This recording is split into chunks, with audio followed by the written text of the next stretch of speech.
Dear friends at St. David's in Washington, for quite some time now I've wanted to find a good way to share with you some of my love and enthusiasm for the state of Maine, from which I hail, and I think I've found it. I'm going to share with you a story, a beloved children's classic for people of all ages, I'm quite sure, called One Morning in Maine, and I'm going to do it with a view out over the Eggemoggin Reach off of Blue Hill Peninsula, where I've been spending the past week with Christian, enjoying sun and cool sea breezes and a beautiful view that you see behind me of Eggemoggin Reach, and in the far, far distance there's even a lighthouse that's probably hard to see today. This is the book I'd like to share with you, One Morning in Maine. It's a book that I grew up with and that I think captures the spirit of this wonderful place, and it's a delight for me to share it with you today. So please sit back and join me, at least in thought, up here in Maine as we read one of the classics the state has to offer. One morning in Maine, Sal woke up. She peeked over the top of the covers. The bright sunlight made her blink, so she pulled the covers up and was just about to go back to sleep when she remembered, "Today is the day I'm going to Bucks Harbor with my father." Sal pushed back the covers, hopped out of bed, put on her robe and slippers, and hurried out into the hall.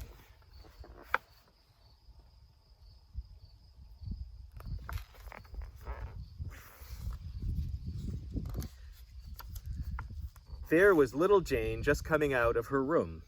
Sister Jane had wiggled out of her nightie, so Sal helped her put on her robe and slippers. "You don't want to catch cold and have to stay in bed, Jane, because this morning we are going to Bucks Harbor," Sal reminded her sister. Together they went into the bathroom to get ready for breakfast.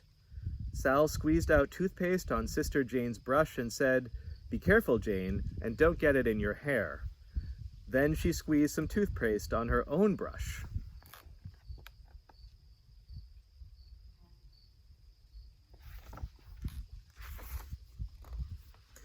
When she started to brush her teeth, something felt very strange.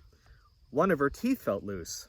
She wiggled it with her tongue, then she wiggled it with her finger. "Oh dear," thought Sal, "this cannot be true." Standing on the stool, she looked in the mirror and wiggled her tooth again. Sure enough, it was loose. You could even see it wiggle. "Mama," she cried, "one of my teeth is loose. It will hurt and I'll have to stay in bed. I won't be able to eat my breakfast and go with Daddy to Bucks Harbor." She came running down the stairs and into the kitchen.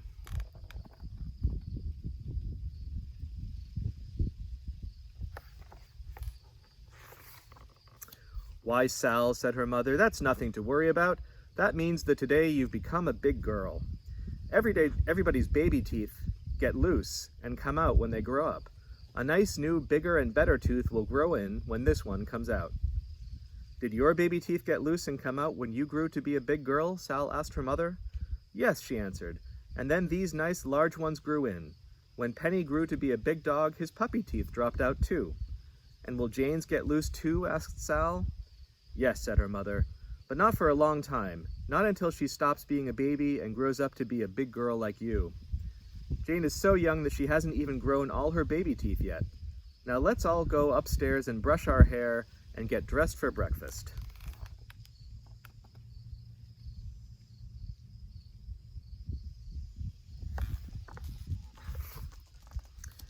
"It feels so different to be a big girl and have a loose tooth," said Sal, "especially when you are chewing.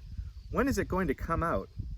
"Perhaps today, perhaps tomorrow," answered her mother, "but when your tooth does come out, you put it under your pillow and make a wish, and your wish is supposed to come true." "I know what I'm going to wish for," said Sal.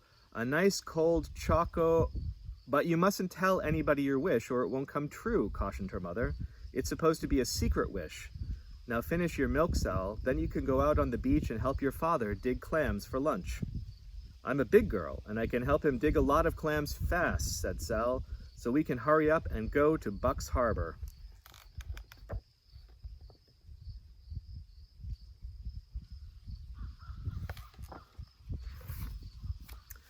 After breakfast, when Sal went out to help her father, she saw a fish hawk flying overhead carrying a fish.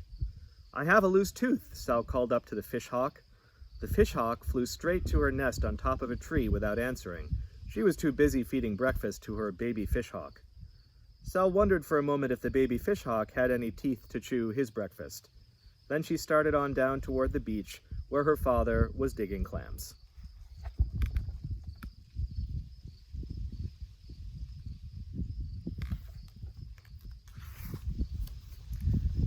When she came near to the water, she saw a loon. "I have a loose tooth," Sal called to the loon, "and today I have started to be a big girl." The loon didn't say anything, but kept swimming in circles. Then he ducked his beak in the water and snapped out a herring. Then he swallowed it whole, without a single chew. Perhaps loons don't have teeth, thought Sal, and she was just turning to go on her way.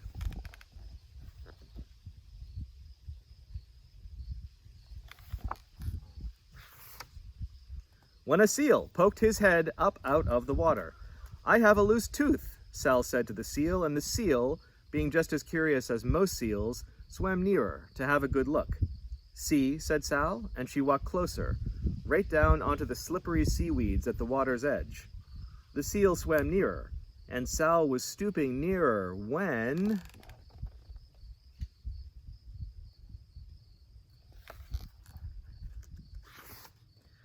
Oops! She slipped on the seaweed and fell kasploosh. The seal disappeared beneath the water, and the loon laughed, "Loo, hoo, hoo, hoo, hoo, hoo." Sal wasn't hurt a bit, so she laughed too. Then she got up carefully.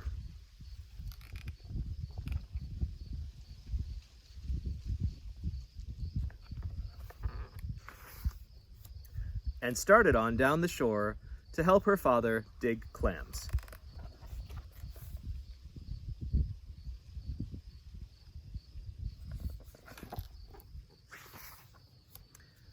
She paused to watch some seagulls having breakfast. They were dropping mussels down on a rock to crack the mussel shells, just like nuts. Then they flew down to eat the insides. "Do seagulls have teeth?" wondered Sal as she wiggled her own loose tooth with her tongue. She thought of her secret wish and smiled, then hurried down the beach to where she could see her father.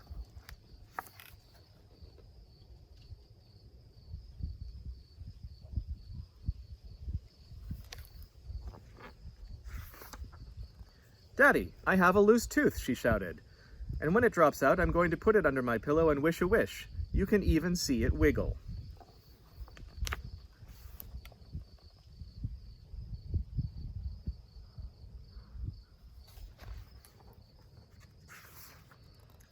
Her father stopped digging clams to watch while Sal wiggled her tooth for him. "You're growing into a big girl when you get a loose tooth," he said. "What are you going to wish for when it drops out?" "I can't tell you that," said Sal solemnly, "because it's supposed to be a secret wish." "Oh yes, so it is," her father agreed. "May I help you dig clams?" Sal asked. "I'm almost finished," he replied, "but you can help if you like.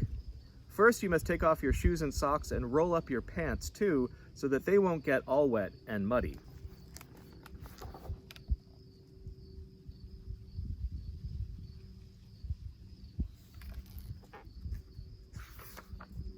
Sal took off her shoes and socks and put them on a dry rock. She rolled up her pants and waded into the muddy gravel to help her father. He dug in the mud with his clam rake, and then they looked carefully and felt around in the muddy hole for clams. "I found a tiny baby one," said Sal. "You certainly did," said her father, "but it's too small. We just keep the large ones like this. Let's put the baby clam back in the mud so he can grow to be a big clam someday." "He is such a baby clam, and I guess he is too small," she agreed. "I guess he isn't even big enough to have all his baby teeth," said Sal, placing the tiny clam tenderly back in the mud. "Clams don't have teeth," grunted her father, digging another rakeful of mud.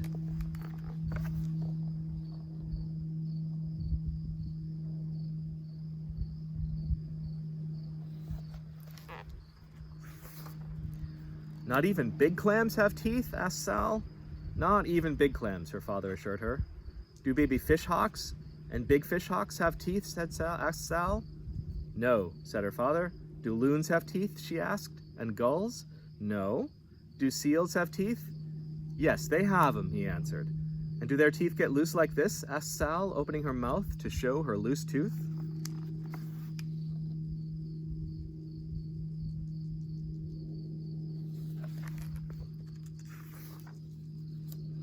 "Ow," she said with great surprise. She felt with her tongue and she felt with her muddy fingers. "Why, it's gone," she said sadly, feeling once more just to make sure. The loose tooth was really and truly gone. The salty mud from her fingers tasted bitter, and she made a bitter-tasting face that was almost a face like crying. "Did you swallow it, Sal?" her father asked with a concerned smile. "No," she shook her head sadly. "I was too busy asking to do any swallowing. It just dropped itself out. It's gone, and I can't put it under my pillow and make my wish come true." "That's too bad," her father sympathized. "But you are growing into a big girl, and big girls don't cry about a little thing like that. They wait for another tooth to come loose and make a wish on that one."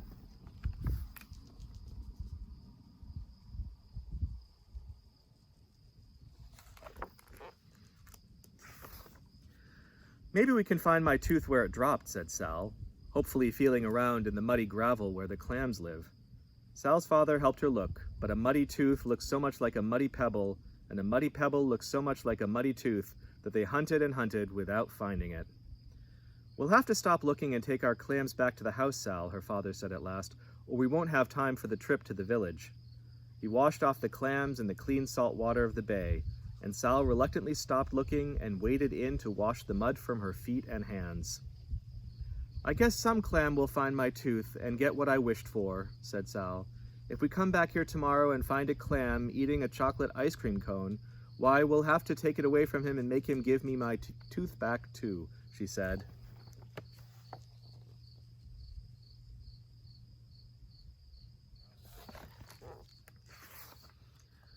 While Sal put on her socks and shoes, her father packed seaweed around the clams to keep them moist and fresh. "Now let's hurry back to the house," he said, "and in a few minutes we'll be on our way to Buck's Harbor in the boat to get milk and groceries." "Okay," Sal answered, scrambling to her feet. She gave one last look at the muddy place where she'd lost her tooth and then started walking back along the shore with her father. She walked along slowly, looking at her feet so that her father could not see her face, in case it looked almost like crying. "Oh, see what I found," she exclaimed, stooping to pick up a feather. "It's a gull's feather," said her father, pausing for Sal to pick it up.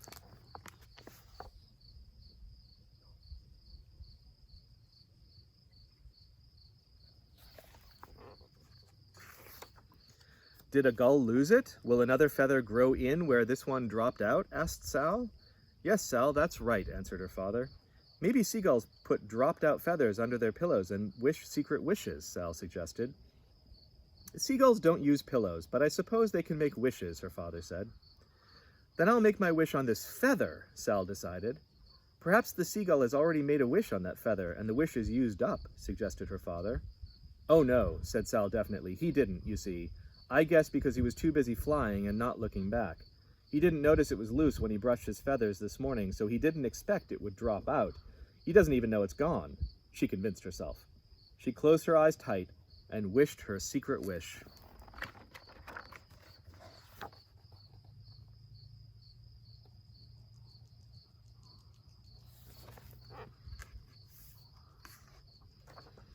When they reached home, Sal's mother and sister Jane were waiting with a box of empty milk bottles to return to the store and a list of things to buy. "I'll have a nice clam chowder ready for your lunch when you get back," said Sal's mother, waving goodbye. "I'll take good care of Jane," Sal promised. "I'm a big girl, and I can watch so she doesn't tumble into the water." Sal and Jane and their father went down to the shore and got aboard their boat.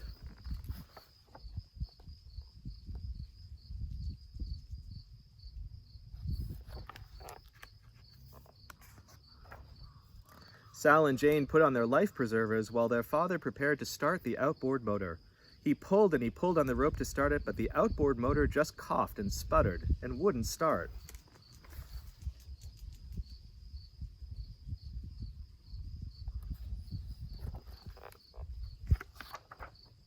So he had to row the boat all the way across the bay to Buck's Harbor, where the store was. And just a fun fact on the side, Buck's Harbor is just down the street, about a 10-minute drive from where we are currently staying on Blue Hill Peninsula.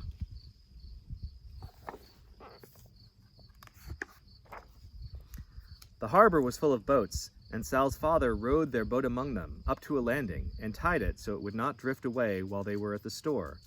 They all climbed ashore, and Sal's father brought along the milk bottles. He brought the outboard motor too so Mr. Condon, who ran the garage, could fix it. As they came up the path to the village, Mr. Condon was outside his garage, putting gas into a car. "I have a tooth out," Sal greeted, "and our outboard motor won't run." "My, such trouble," Mr. Condon commented, and after he had admired the empty place where Sal's tooth was missing,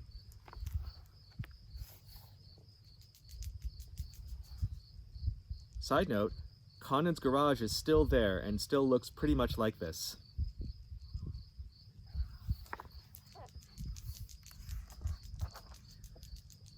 They took the outboard motor into the garage to find why it wouldn't run.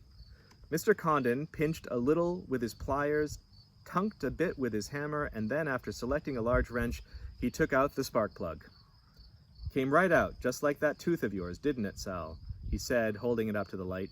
"Humph," he grunted, tossing it on the floor. "Needs a new plug."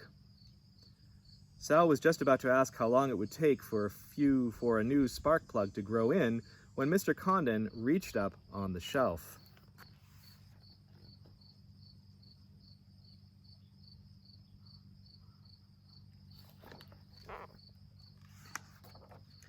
And picked out a brand new one and put it in the motor.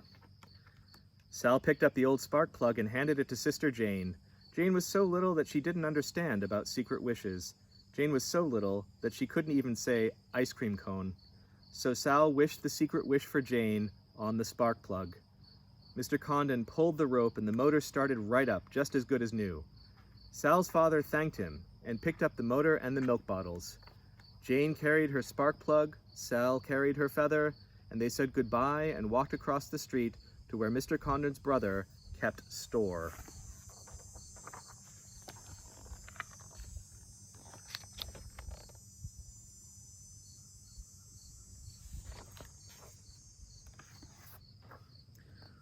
"Well, look who's here," said the Mr. Condon who kept store. "I have a tooth out," Sal shouted, returning Mr. Condon's greeting.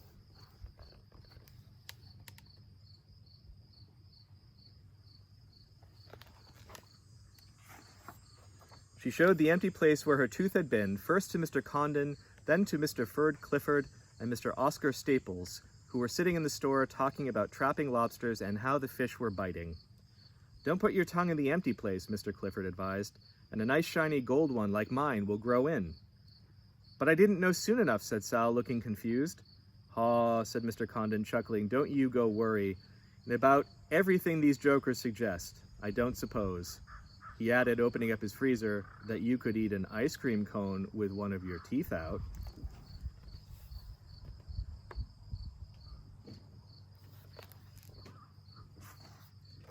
"Oh, yes, I could," said Sal, "and it's supposed to be chocolate." "And this little lady?" he questioned, turning to Jane. "Hers is supposed to be vanilla, so the drips won't spot, and you'd better push it together tight so it won't drop off," Sal dictated, "because she's still almost a baby and doesn't even have all of her first teeth." After Mr. Condon had put the groceries and milk in the box, they thanked him once more and waved goodbye. They walked down the path to the harbor.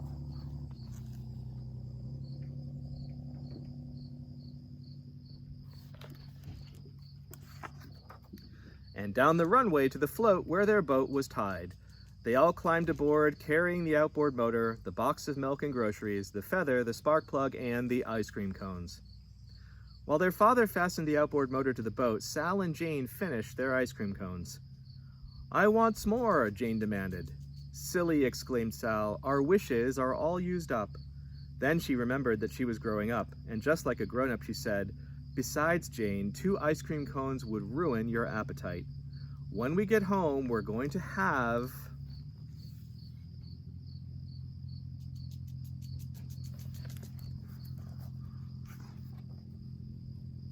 "Clam chowder for lunch." The end.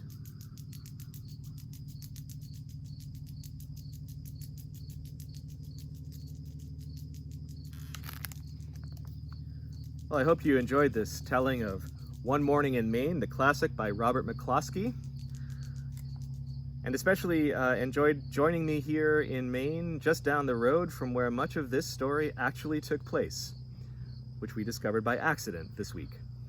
It's a wonderful story. Robert McCloskey has written many others. I'll join you again soon with another story from the coast of Maine.